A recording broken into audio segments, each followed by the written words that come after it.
welcome to another edition of Movie Reviews. I'm your host, Lisa Lancaster, and I'm going to be discussing 6 movies with you today. Those movies are The Intern, Hotel Transylvania 2, Sicario, The Martian, Pan, and finally, 99 Homes. The Intern consists of a character named Ben Whitaker, who is 70 years old and a retiree as well as a widower. He seizes the opportunity to become a senior intern at an online fashion site owned by Jules Austin. This character is played by Anne Hathaway. Imagine senior intern, 70 years old, so he's truly a senior.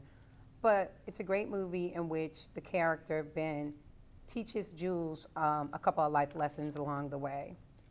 Hotel Transylvania 2, if you haven't seen one, I suggest you look at one first, then run out to the movies and see number 2.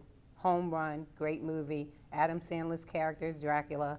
He becomes concerned that his half-human grandson isn't showing his vampire side. So Dracula enlists his monster friends, which are known as the Drac Pack, and they put the grandson through a monster in training boot camp.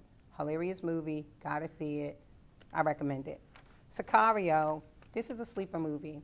This movie basically involves Emily Blunt as an FBI agent who is enlisted by an elite government task force official played by Josh Brolin to add in the escalating war against drugs. Now, Benicio del Toro is a scene stealer in this movie. He plays an excellent role, and without giving too much away, it's just definitely something you'd want to see.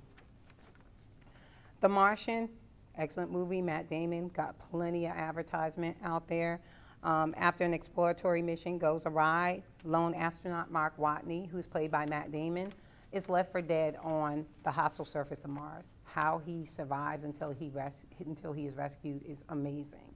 So while some people think it's only a movie that shows one character, it really does not. It shows other characters and what's going on while all of this happens. So I definitely recommend it. Pan. This is a story of Peter Pan and his journey to Neverland. No more left to say about that. That's basically what the story is. I will say that they put a lot into this movie. I don't think they got the dividends in return that they wanted, but I'd recommend it. It's a great family movie, a lot of imagination to it.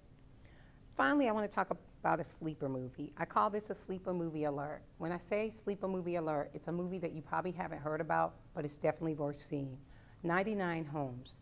A young father, his son, and the mother of the father are evicted from their family home by a real estate broker when the bank forecloses on their mortgage. The young father eventually goes to work for the broker and learns the illegal, dirty world of foreclosures and evictions. Along the way, he wins his home back. Didn't want to really give that away, but I think it's worth knowing. So I recommend that you see all 6 of these movies. A lot of them are family-related movies, a lot are not. But get out, see them, like us on Facebook, let us know what you think. Have a good day.